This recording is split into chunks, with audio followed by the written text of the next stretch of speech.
Hey everybody, I am back with another vlog. I took a little bit of a break, but I am back and I'm talking to the parents again today.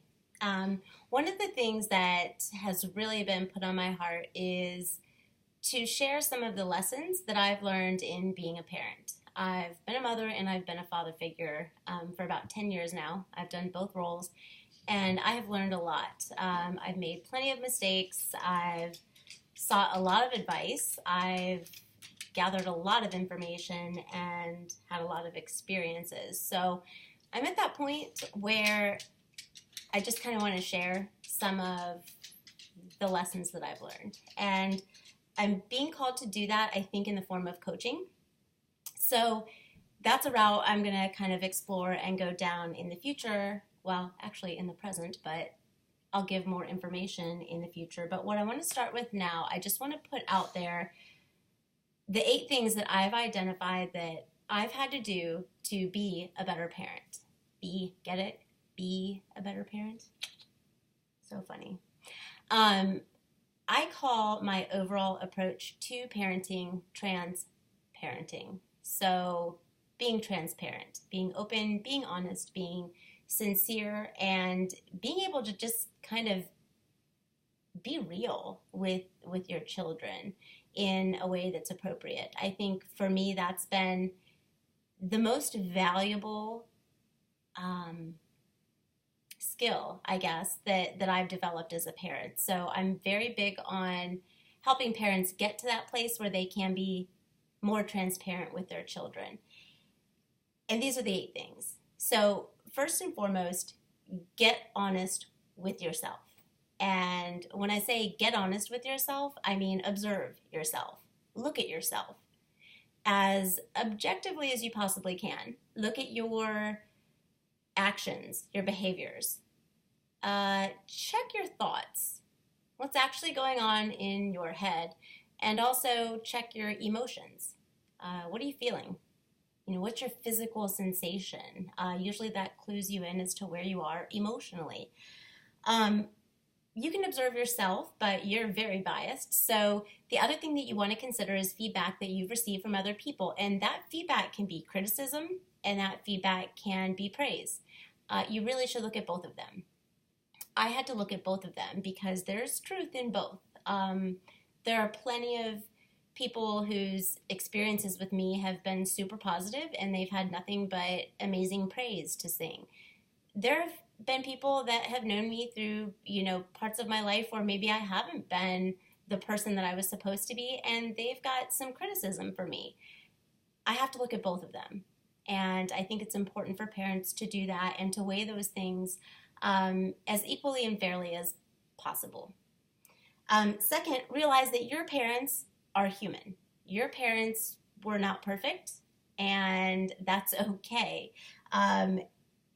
You have to forgive. So if anything happened to you or didn't happen to you through your childhood that was detrimental, that was painful, that held you back or whatever, you have to forgive and you have to let it go.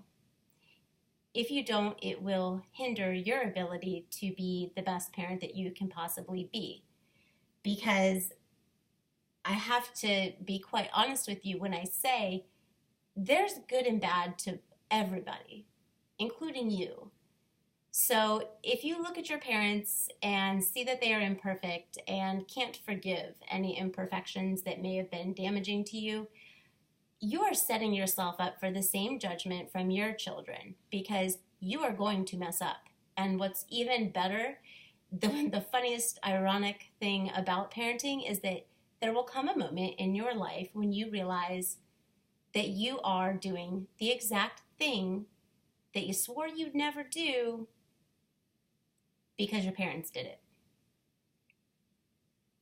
There will come that time. I can promise you. It may be once, it may be a million times, I don't know. But no matter how perfect or imperfect your parents were, you're going to slip and make mistakes. And you can't go back to the mistakes of your parents to make up excuses for yourself. So realize that your parents were not perfect, and that is okay. because you're not going to be perfect either. Third of all, let go of your expectations and instead learn to accept. And this is really hard because a lot of times we go into parenting thinking, I'm going to be the perfect parent, or my child is going to be the perfect child.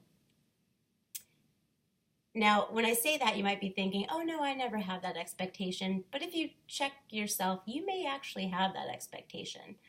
A lot of times when you go into parenting, especially for the first time, when you have your first child, you think, I'm going to do everything that my parents didn't do that I wanted them to do, and I'm going to do nothing that they did that was damaging. I'm going to get it right this time. With me, it changes. No. If you set that expectation of perfection for yourself, you are inevitably going to fail. Don't expect perfection from yourself. Do the best that you can. Same thing goes with your child. Your child is not going to be perfect. They are not going to right all the wrongs. They are not going to seek out and succeed in every opportunity that you failed to seek out and succeed in when you were a kid. Your child is your legacy. Your child is not your second chance to get shit right. Don't put that kind of pressure on a child. In order to let go of expectations, you have to be able to accept things as they are. That means that you have to be able to look in the mirror and accept the person that's looking back at you, the person who's not perfect. You have to learn to accept that person, because when you do, your child will see that you love and accept yourself, and they will feel more compelled to love and accept themselves, mistakes and all. When your child messes up, you're going to get angry. You may even see it as a personal failure if your child messes up. You shouldn't, because your child is a separate person than you. The most important thing as a parent when your child messes up is to teach them early on where to go when they mess up. Let them know they can come to you and talk to you without the fear of judgment or the feeling of guilt because they've disappointed you. Let them know that if they mess up, they can still talk to you, that you will still accept them and love them, even if you don't accept and love the mistakes that they made. If you don't agree with their behavior, you still love them. Get really clear on what you believe. This is, for me, one of the most important things. If you do not get clear on what you believe, you cannot feel confident in who you are. You can't feel reliable or trustworthy to your child. A child will learn to trust you and rely on you the more consistent that you are. If you're not sure where your beliefs are, if you can be pulled in a lot of different ways because you haven't really settled on what you truly believe, your child will pick up on that inconsistency and therefore be unsure and a little bit unsteady. This, I truly believe, opens the door to questionable ethics. And we want to make sure that we're instilling good quality ethics in our children. So the only way to do that is to get clear on what you believe. I'm not saying that you have to believe what I believe, but get clear on what you believe. Number 5 is define your values. What is important to you? What is the most meaningful thing? And again, your values are going to be different than mine, and they'll be different than the person that lives next door, and so on and so forth. But you need to get clear on what you value. Do you value quality time with your family? Do you value financial security? Do you value a strong spiritual life? Do you value learning a trade? What do you value? Do you value honesty? If so, you better make sure that you're setting an example of honesty. Your values have to align to your behaviors, and that's probably the hardest thing. We can all sit here and make a list of what we value, but if we test that list with our behavior, we may find some gaps, some inconsistencies. So make sure you check your values with your behavior. Make sure they're lined up, and if they're not, start now. Start lining them up. It will get easier and easier the more you do it. Number 6, dedicate yourself to learning. The best teachers are people who are teachable, people who can learn, people who know that they don't have it all figured out. I taught in a corporate environment for a while and led in a corporate environment for many years, and the one thing that I swore when I started leading and teaching is that I would never stop learning. I would never accept my position or my title as trainer, teacher, leader to mean I got it figured out. I have arrived, I'm an expert, and I got all the answers. Quite frankly, I don't want that pressure of somebody thinking that I'm an expert. I don't have it all figured out. And a lot of times I need to learn in order to be able to teach. So keeping that open mind and being teachable is really important for parents as well. I think when I think about knowledge, or I think about being teachable, I also think about my experiences. It's really easy for me to teach based on my experiences. So right now, like this video blog, this blog, is me teaching or communicating something to you that I have experienced. And that's super easy, right? I can sit and talk all day long in front of hundreds of people about something that I have experience with. But the hard truth is, as a parent, I and you, all of us, cannot live long enough to have all the experiences. So when your child needs advice or guidance or whatever on a certain situation, if it's a situation you haven't been in, or there's nothing that you can even relate to about the situation, how are you possibly going to counsel them and teach them? You won't be able to unless you're willing to learn from other people. Number 7 is get comfortable with your mistakes. I am a big proponent of failing forward. Failing forward means that you use your mistakes as kind of stepping stones to be more successful in the future. In order to do that, you have to be able to admit that you make mistakes. It's really easy to make a mistake and then try to just kind of brush it under the rug and move along.